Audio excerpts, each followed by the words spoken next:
யார் இந்த ஆதித்யாத்தர்? துரந்தர் இயக்குனர் குறித்து வெளியான முக்கிய தகவல். அடித்து நொறுக்கும் தேசபக்தன்.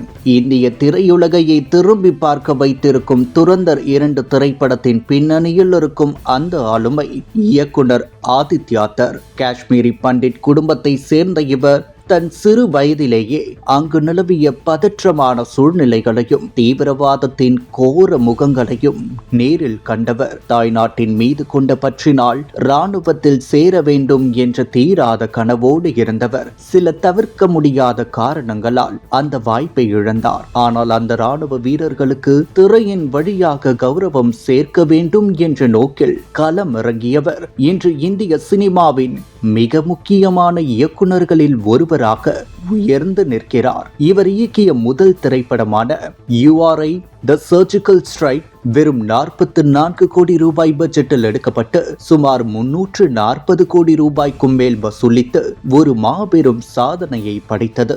நடிகை யாமி கௌதமுடன் இவருக்கு காதல் மலர்ந்தது. தேசப்பற்றும் ஆன்மீகத்திலும் மிகுந்த ஈடுபாடு கொண்ட இந்த தம்பதியினர் திரையிலும் நிஜத்திலும் ஒருமித்த கருத்துடையவர்களாக திகழ்கின்றனர்.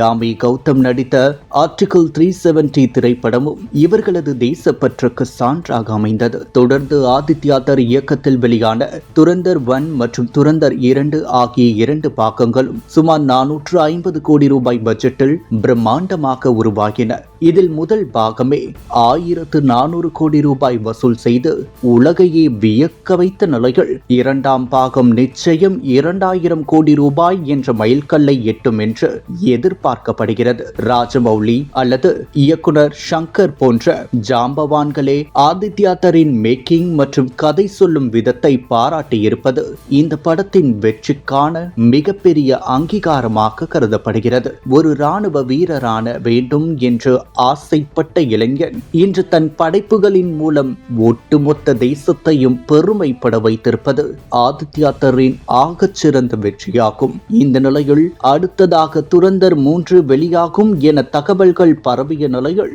இயக்குனர் ஆதித்யாத்தர் தனது கனவு திட்டமான அஸ்வத்தாமா படத்தை துவங்க முடிவு செய்துள்ளதாக கூறப்படுகிறது. முன்னதாகவே திட்டமிடப்பட்டிருந்த இந்த படம் அதிக பட்ஜெட் காரணமாக தாமதமானது. தற்போது துரந்தர் வெற்றியின் பின்னர் இந்த படத்தை மிகப்பெரிய அளவில் உருவாக்க திட்டமிட்டுள்ளார். இப்படத்தின் பட்ஜெட் 800 கோடியை தாண்டி 1000 கோடி ரூபாய் வரை இருக்கலாம் என கூறப்படுகிறது.